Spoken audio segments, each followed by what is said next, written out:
बंधुगण नमस्कार। नमस्कार। मु जड़े AWPR फाइटर। आज आम जुजुरांग ग्राम रे आम गोटे चाषी को भेटवाई आसीचु।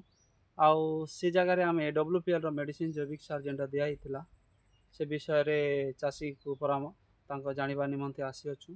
आउ चलतु चाषी सहित कथबार्ता है सी आम कंपानी मेडिसिन व्यवहार कलापर कौन अनुभूति होती।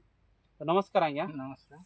आपणकर परिचय टिके दियन सर। आपणकर मैं पुषामणि सिंह आज्ञा गाँ जुजुरा आज्ञा चाषी गोटे पंचायत रुपेलेश्वर और डिस्ट्रिक्ट कलाहांडी। तो आज्ञा आपण आमर जेन AWPR जेन जैविक सार व्यवहार कला परे आपण के काना आपण जानी पारले आर काना आपण के फरक जना पड़ुछ। धान टिके पील अधिक आइछे, कलर टिके लॉन्ग टाइम रहउछे। आज्ञा आज्ञा तो आपण जेन केमिकल सार देला परे ई सब विषय होउथिला नहीं, ये सब विषय तो टिके नहीं होते, टिके अलगा आकार रहउथिला। आज्ञा मेडिसिन देला भितरे टिके अलगा दिसुचे धान रे टिके आज्ञा भल दिसुचे। तो ताहले आपण तार फरकटा जानी पारुछन को। चलतु तांकर धान टिके देखि देबा से केमती धान हेछि आपण माने देखि पारुथिबे। डालिया धान देखुथिबे धान रो केमती कलर तार रहउछि आ ता पीळ संख्या केमती रहउछि देखि पारुथिबे। एटा होछि AWPR रो कमाल। तेणु आपण माने मध्ये ए सब मेडिसिन व्यवहार करी निज एमिति उत्तम फलाफल पाई पारिबे।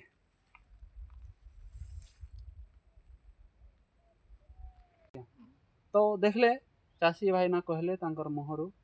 तो आज्ञा आपण जेन हमर मेडिसिन पतर जेन व्यवहार कला परे आपण जेन फटेरा जहाँ भी बायोविटा लोक अनेक केमिकल दियंती ताहा किछि देले किसी नहीं देला रोग पोकर किछि प्रभाव रहिछे किसी तो जना नहीं पड़वार रोग। आज्ञा तो ए पर्यंत ताहले चाष आपनकर बहुत भल अछि। ताहले आपण खुशी अछन ताहले। तो आज्ञा आपण ई जगह ना यूरिया केते देले, DAP केते देले, पोटाश केते देले?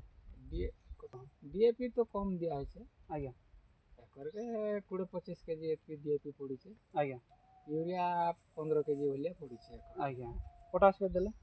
पोटाश 10 केजी भलिया दिया छे। तो देखले से यूरिया 20 केजी देछन आ सॉरी 15 केजी देछन आ DAP 25 केजी और पोटाश 10 केजी पूरा देछन।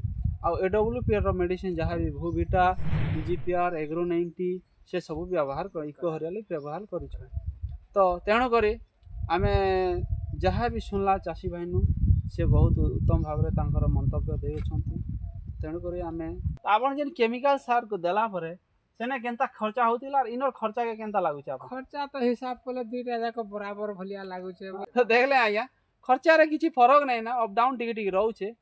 हेले जेते बेला आय हि जिबा इटा खर्चाटा कमी जिबा। तो चाषी जेते बेला खर्चा हिसाब करंती जे जैविक सार एते टंका केमिकल सार एते कम रे होचंती, जेते बेला टोटल हिसाब करे चाषी सेतिरे अधिक पैसा ही खर्चा करिता। फटरा तो नहीं मारी आज्ञा फटरा आपण केतरा दउथिले? आगे फटरा बेसी तो नहीं, दुईटा लखा कर दुईटा केते पडुथिला गोटे के 7-7 के लोग छले। आज्ञा देखन से 1400 टका रे आपण भूविटा दुईटा दै छ। तो तार ऑप्शन मिली गला सेटा। खाली जेन इको हरियाली PGPR एग्रो 90 जहाँ भी आपण दै छ सेटा 2000 टका खर्चा होई छै नै कि। तो तेणु करी चाषी माने देखले तो आज्ञा तांकर खर्चा रे भी किछि ता माने फरक नै ना, जेनटा कि आमे चाष करू हेले आय रे परिवर्तन आसबा निश्चित भाव रे। तेणु करी आमे चाहू आपण माने समस्त हम सहित जोगाजोग करि पारंती और AWPR सहित निजे व्यवहार करी खत सार व्यवहार करी निजे सुस्थ चाष पाई पारिबो, अधिक अमल पाई पारिबे आउ कम खर्चा रे मद हे पारिबो।